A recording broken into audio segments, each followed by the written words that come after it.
gapirish gunohmi? Alhamdulillah, salatu vassalamu ala rasulillah.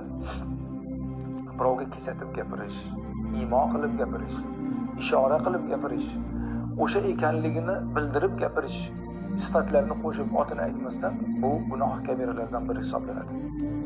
Payg'ambar alayhisolatu vassalom riboni, sudxo'rlikni haromligini bayon qilgan bir uzun hadislari bor. Abu Hurayra rivoyat qilgan hadis. O'sha hadisda Nabiy alayhisolatu vassalom ribo juda katta gunoh, riboning gunohi shunchalikki inson o'zini onasi bilan zino qilganlik darajasichalik, ya'ni juda og'ir gunoh ekanligini aytib turib, bu riboning gunohidan ham kattaroq gunoh bor.